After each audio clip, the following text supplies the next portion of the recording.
Price Lord. Jesus in me ministry சார்பாக அவங்கள வாழ்த்தி வரவேற்கிறேன். இந்த நாள் ஆண்டு உங்களோடு பேசுகிறதான வார்த்தை சங்கீதம் 34:8. கர்த்தர் நல்லவர் என்பதை ருசித்து பாருங்கள், அவர் மேல் நம்பிக்கையாக இருக்கிற மனுஷன் பாக்கியவான். எனக்கு பிரியமான தேவச்சனமே, நாம் கர்த்தர் மேலே நம்பிக்கையாக இருக்கிற ஜனங்களாக இருக்கிறோம். நாம் கர்த்தருடைய பிள்ளைகளாக இருக்கிறோம். இந்த 1ஆம் தேதியிலேருந்து பார்த்திங்கன்னா நம்ம எவ்வளவோ சூழ்நிலைகளை நம்ம கடந்து வந்திருக்கிறோம். பாருங்கள், அநேக காரியங்களை கர்த்தர் நம்மளை முடிக்க வைத்திருக்கிறார். அநேக காரியங்களுக்கு இன்னமும் we are still running. நம்ம எல்லாருக்கும் அநேக கமிட்மெண்ட் இருக்குது, எல்லா சூழ்நிலைகள் இருக்குது. அநேகர் வீட்டு வாடகை கொடுக்குறதுலேருந்து ஸ்கூல் ஃபீஸ் கட்டுற வரைக்கும் பிள்ளைகளுக்கு தேவையான காரியம், குடும்ப காரியம், லோனு, டெபிட்ஸ் எல்லாத்தையும் கட்டி இஎம்ஐ எல்லாம் கட்டி முடிச்சு அடுத்த மாதம் வரப்போகுதுன்னு சொல்லிட்டு கவலையில் அநேகர் உட்காந்துருப்பீங்க. ஆனால் இது எல்லாத்தையும் செய்கிறதுக்கு உங்களுக்கு பலன் கொடுத்த ஆண்டவருக்கு ஒரு சின்ன நன்றி சொல்கிறதுக்கு நம்மளுக்கு நேரம் இல்லாமல் இருக்குதுல்ல.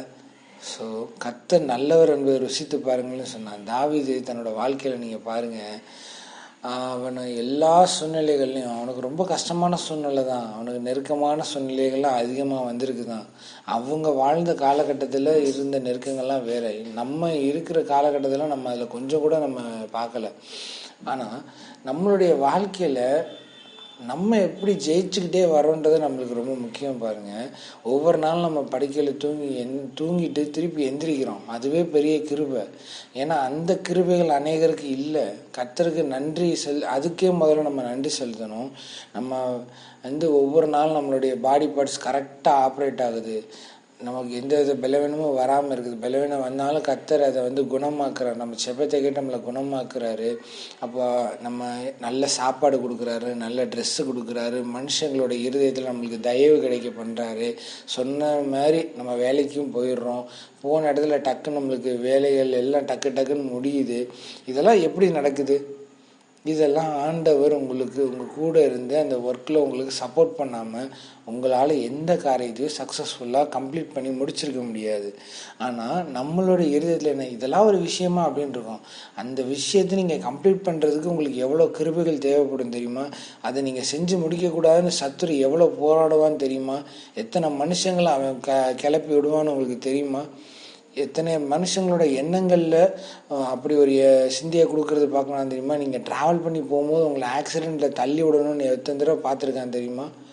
உங்கள் வாகனத்தை ஸ்டார்ட் ஆக விடாமல் ஏதாவது ஒரு ப்ராப்ளம் ஆகணும்னு சொல்லிட்டு என்னத்தையாக ஒன்று பண்ணிடணும்னு சொல்லிட்டு அவன் ஏதாவது ஒன்று செஞ்சுருப்பான் தெரியுமா? ஆனால் ஆண்டவர் உங்கள் கூட இருந்து ஒவ்வொரு விஷயத்தையும் நோட் பண்ணி ஒவ்வொன்றும் அக்யூரேட்டாக உங்களுக்கு எல்லா காரியங்களும் ஆண்டவர் செஞ்சு கொடுத்துருக்கிறாரு. இதுக்கெல்லாம் நீங்கள் நன்றி சொல்லணும்.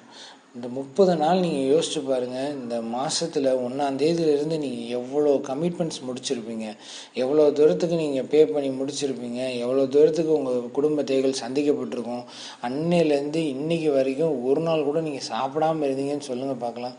ஆண்டவர் உங்களுக்கு தினந்தோறும் உங்களுக்கு தேவையான ஆகாரத்தை கொடுத்துருப்பார். உங்கள் பேங்க் பேலன்ஸ் 0வாக இருந்திருக்கலாம், ஆனால் அன்றைக்கி இன்னொன்று தேவைகளை கர்த்தர் நேர்த்தியாக சந்திச்சிருப்பார். உங்கள் தேவைகளை கர்த்தர் அறிஞ்சு அந்த தேவைகளை பூர்த்தி செய்திருப்பார். நீங்கள் அன்றைக்கி நீங்கள் என்ன செலவு பண்ணணும்னு நினைக்கிறீங்களோ அந்த செலவுக்கு உண்டான காரியங்களை கர்த்தர் சந்தித்து கொடுத்துருப்பாரு. மனுஷங்களோட இருதயத்தில் தயவு கிடைக்க பண்ணியிருப்பார். இப்படி எவ்வளவோ கிருபைகளை கர்த்தர் கொடுத்துருக்கிறாரு. கால நேர சூழ்நிலையை உங்களுக்கு சாதகமாக மாற்றி கொடுத்துருப்பாரு. ஸோ இது எல்லாத்துக்கும் நீங்கள் நன்றி உள்ள இருதயோடையவர்களாக இருக்கணும். அப்படி தான் தாவீதானவன் எப்படி இருந்தான்னா, எல்லா சூழ்நிலைகள் என்ன நடந்தாலும் சரி, எப்படி இருந்தாலும் சரி, எல்லாத்துக்கும் தன்னுடைய வாத்தியத்தை எடுத்து வாசிக்க ஆரம்பித்தான். ஆண்டவருக்கு நன்றி செலுத்தாங்க. நன்றி ஆண்டவரே, எனக்கு ஜீவனை கொடுத்தீங்க, எனக்கு எல்லா காரியங்களையும் செஞ்சீங்க, இந்த காரியங்களை எனக்கு கேள்விப்பட செய்தீங்க, நன்றி ஆண்டவரே. இதில் சரிவான முடிவை எடுக்க எனக்கு நீங்கள் உதவி செய்கிறீங்க, அதுக்காக நன்றி ஆண்டவரே. இதை நான் எப்படி செய்யணுன்றதுக்கு எனக்கு நீங்கள் பலனாக என் கூட எனக்கு நிற்கிறீங்க ஆண்டவரே, அதுக்காக நன்றி ஆண்டவரே. எனக்கு பலன் தந்த தேவனுக்கு நன்றி ஆண்டவர். இப்படின்னு சொல்லி நம்ம ஒவ்வொரு காரியங்களுக்கும் ஆண்டவருக்கு நன்றி செலுத்திக்கிட்டே இருக்க ஆண்டவர் என்ன செய்வார்னா உங்களுக்கு இருதயத்துக்கு ஏற்றவனாய் மாற்றி விடுவார். ஆமென். அப்போ நீங்கள் இருதயத்துக்கு ஏற்றவர்களாக இருக்க வேண்டும் என்று சொன்னால் ஆண்டவருக்கு நன்றி செலுத்தணும். உங்கள் சூழ்நிலை மாறணுமா, இதை காட்டிலும் என் கர்த்தர் பெரியவர், இதை மேற்கொள்கிற பலனை அவர் எனக்கு தருவார், அதற்காண்டி கர்த்தருக்கு ஸ்தோத்திரம், நன்றி ஆண்டவரே. இந்த சூழ்நிலையை ஆண்டவரே எனக்கு வந்திருந்தாலும் இதை எப்படி ஃபேஸ் பண்ணுறோன்ற ஞானத்தை எனக்கு நீங்கள் கொடுப்பீங்க ஆண்டவரே. எனக்கு ஞானமாய் நீங்கள் இருந்து பலன் கொடுத்து இதை மேற்கொள்ள வைக்கிறதுக்காண்டி ஸ்தோத்திரம் ஆண்டவரே. என் கூட இருந்து சப்போர்ட் பண்ணுறதுக்காக நன்றி ஆண்டவரே அப்படின்னு சொல்லிட்டு நீங்கள் மேலே இருக்க நம்பிக்கையில் உறுதியிலும் நீங்கள் அவருக்கு நன்றி செலுத்த ஆரம்பிங்க. ஆண்டவர் உங்களுக்கு எல்லா காரியங்களையும் செய்வார். இது வரைக்கும் நீங்கள் நன்றி செலுத்தலைன்னா இன்னையிலேருந்து நீங்கள் நன்றி செலுத்த ஆரம்பிங்க. ஒவ்வொரு நாளும் காலையில் எந்திரிச்சு நீங்கள் வேலைக்கு போயிட்டு உங்கள் வேலையெல்லாம் முடிச்சு நைட்டு படுக்கைக்கு போகிறதுக்கு முன்னாடி ஆண்டு சமூகத்தில் போய் எல்லாத்துக்கும் நன்றி சொல்லுங்கள். உங்களுக்கு பிரியமில்லாத காரியம் நான் தான் செய்திருந்தேன், நான் மன்னிச்சிருங்க ஆண்டவர்னு சொல்லி ஆண்டவர்கிட்ட மன்னிப்பு கேளுங்க.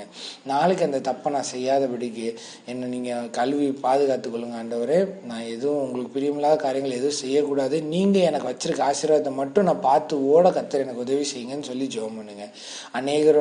அநேகரோட பிரச்சனை என்னன்னா, அடுத்தவங்களுடைய ஆசீர்வாதத்தை பார்த்து ஆண்ட சமூகத்தில் போய் போராடுறது. அந்த பழக்கம் நம்மளுக்கு வேண்டாம்.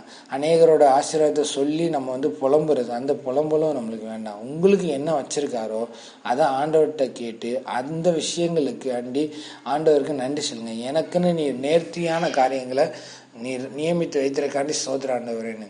ஆண்டவர் உங்கள் வாழ்க்கையில் உங்களுக்கு பிராண்டடான விஷயங்களை தான் உங்களுக்கு வச்சுருப்பார். எப்பயுமே நம்ம ஆண்டவர் கேட்டோன்னே சும்மா நீங்கள் ஒரு ஷர்ட் வாங்கணும்னு நீங்கள் நினச்சால ஆண்டவர் உங்களுக்கு எப்படிப்பட்ட ஷர்ட் தருவார் அப்படின்னா, 150 ரூபா ஷர்ட்லாம் உங்களுக்கு தரமாட்டார். உங்களுக்கு கொடுக்குறது நல்ல பிராண்டடான ஷர்ட் தான் தருவார். 600 ரூபா, 700 ரூபா, 1500 ரூபா, ஸோ அதுக்கு மேலே நிறையா இருக்குது பிராண்ட் வைஸ் பார்த்தீங்கன்னா. அப்போது ஆண்டவர் ஒரு ஷர்ட் விஷயத்துலேயே பார்த்தீங்கன்னா உங்களுக்கு பிராண்டடாக தான் கொடுக்கணும்னு நினைப்பார். அப்படின்னு சொன்னால் நீங்கள் பாருங்கள், தானியங்கள் விளைவிக்கப்பட்டது யாருக்காண்டி அப்படின்னு சொன்னால் உங்களுக்காண்டி எனக்காண்டியும் தான். நம்ம சாப்பிட்டு மனுஷனுக்கு பிரயோஜனப்படும்படியாக தான் தானியங்களே கர்த்தர் விளைவிச்சார். அப்போ ஆரோக்கியமும் புரதச்சத்து அதிகமாக இருக்க தானியங்களையே உங்களுக்காண்டி எனக்காண்டி படைச்சி வச்சிருக்காரு. அது இன்னைக்கு வரைக்கும் அந்த தானியங்கள் விளைஞ்சிக்கிட்டே தான் இருக்குது. அது நிற்கலை. இன்னைக்கு உங்களுக்காண்டி எனக்காண்டி தான் அது விளைஞ்சிக்கிட்டே இருக்குது. நம்ம சாப்பிட்டு திருப்தியாக இருக்கணும்னு சொல்லி தான். இந்த நன்றியுள்ள இருதயத்தோடு நம்ம ஒரு ஜெபம் பண்ணுவோமா? அன்பின் பரலோக தகப்பனே, இந்த நல்ல வேலையை நன்றி செலுத்துக்கிறோம்ப்பா. ஆண்டவரே, இந்த நாளில்ப்பா ஆண்டவரே, நீர் எங்களுக்கு காரியங்களை தெளிவாய் புகட்டினதுக்காக நன்றி செலுத்துக்கிறோம். நீர் சொல்லப்பட்ட வார்த்தையின்படி ஆண்டவரே, கர்த்தர் நல்லவர் என்பதை ருசித்து பாருங்கள், அவர் மேல் நம்பிக்கையாக இருக்க மனுஷன் பாக்கியவான்னு சொல்லத்தக்கதாய் ஆண்டவரே, நாங்கள் பாக்கியவானும் பாக்கியவதிகளாக இருக்க தேவன் எங்களுக்கு உதவி செய்ததற்காக நன்றி செலுத்துக்கிறோம்ப்பா. ஒவ்வொரு நேரமும் எல்லா கால நேர சூழ்நிலைகளையும் நீர் எங்களோடு கூட இருந்தீங்க ஆண்டவரே. எங்களை தேற்றுனீங்க, ஆற்றுனீங்க, அரவணைச்சிங்க. எல்லா சூழ்நிலையும் எங்கள் கூட இருந்து சப்போர்ட் பண்ணிங்க ஆண்டவரே. அதுக்காக நன்றி செலுத்துக்கிறோம்ப்பா. உங்கள் தயவு எங்களை உங்களுடைய காரணியும் எங்களை பெரியவனாக்கிறதுக்காக நன்றி செலுத்துக்கிறோம் சப்பா. ஆண்டவரே, உமது கோலும் தடி எங்களை தேற்றின தேலுக்காக நன்றி செலுத்துக்கிறோம்ப்பா. கர்த்தர் பெரிய காரியங்களை செய்யுங்க, பலப்படுத்துங்க, ஆசீர்வதிங்க ஆண்டவரே. இனியும் உங்களுடைய சமூகத்தில் நன்றியுள்ள இறுதியோடுகளாக இருக்க கர்த்தர் உதவி செய்யுங்க. இயேசுவின் நாமத்தில் நல்ல பிதாவே, ஆமென்.